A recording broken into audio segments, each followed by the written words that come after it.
Siapakah Insinyur Salah Atia ini? Mengapa kematian beliau menggemparkan Kairo dengan pemakamannya yang dihadiri lebih dari 1,5 juta orang? Mari kita simak kisah dari Asosiasi Universitas Islam Mesir ini.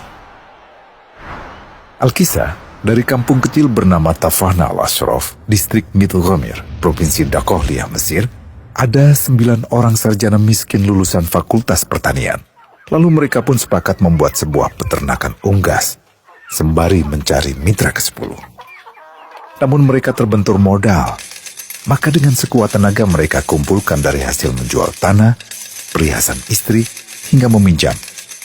Meski tidak banyak terkumpul, namun mencukupi untuk memulai usahanya. Pertanyaan tersisa, siapa mitra yang ke-10? Insinyur Salah, satu dari mereka pun berkata, "Aku sudah menemukan mitra yang ke-10. Siapa?" kata teman-temannya. "Allah," lanjutnya. "Allah akan menjadi mitra usaha kita yang ke-10. Allah akan mendapat 10% dari keuntungan kita. Dengan perjanjian, Allah yang akan memberikan perlindungan dan pemeliharaan, keamanan dari segala wabah penyakit." Akhirnya mereka pun sepakat. Kontrak kerjasama pun ditulis secara rinci dan dicatatkan ke notaris, lengkap dengan peran mitra ke-10 tersebut. Tak disangka, setelah 1 musim bisnis mereka langsung meroket, jauh dari yang dibayangkan sebelumnya.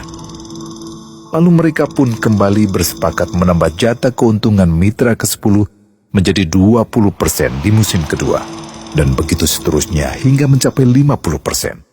Lalu bagaimana keuntungan mitra ke-10 itu dialokasikan? Dimulai dengan membangun sekolah dasar Islam putra, lalu lanjut putri, kemudian sekolah menengah putra, kemudian putri. Tambah lagi madrasah aliyah putra, lalu putri. Tapi karena keuntungan terus membanjir, akhirnya dibentuklah Baitul Mal. Dan mereka pun mengajukan ke pemerintah untuk membangun universitas di kampung. Awalnya ditolak dengan alasan tiadanya akses bagi para mahasiswa. Tak berapa lama mereka pun mengajukan pembangunan universitas lengkap dengan stasiun kereta beserta jalurnya dengan biaya mandiri. Akhirnya permintaan ini disetujui, dan pertama dalam sejarah Mesir berdirilah sebuah universitas di perkampungan kecil.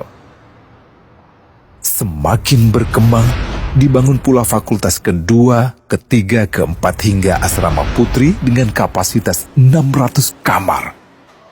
Lalu asrama putra dengan 1.000 kamar. Tiket kereta api pun digratiskan untuk memudahkan transportasi menuju kampung tersebut. Tak cukup hanya itu, dibangun Baitul Mal berikutnya hingga hilang kemiskinan di daerah tersebut. Dan program ini diduplikasi ke kampung-kampung lain hingga bisa dikatakan tak ada kampung yang disinggahi Insinyur Salah kecuali akan dibangun Baitul Mal untuk warga. Bantuan pun diberikan untuk fakir miskin dan para janda.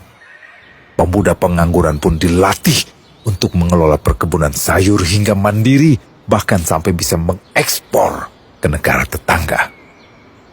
Pada saat panen raya, seluruh penduduk dikirimi paket sayur.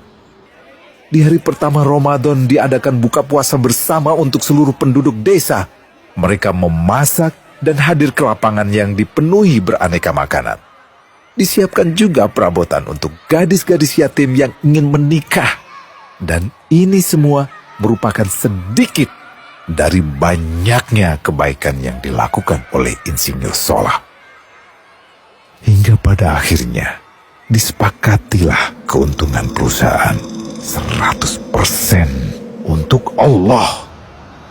Insinyur Salah yang awalnya adalah salah satu mitra usaha berubah menjadi karyawan Allah. Dia hanya menerima gaji, namun dia memberikan Tuhannya syarat agar membuatnya hanya butuh kepadanya dan hanya meminta kepadanya. Inilah sosok Insinyur Salah Atia, aktor utama kisah menakjubkan ini. Keikhlasannya membuat ia sama sekali menolak terkenal di media massa. Dan kini, Meski orang yang melibatkan Allah ke dalam bisnisnya ini telah wafat, terbayang seluruh amal jariahnya yang selalu mengalir untuknya. Masya Allah. Pertanyaannya, akankah ini hanya menjadi sebatas kisah saja? Atau menjadi teladan bagi kita untuk mengikuti jejaknya?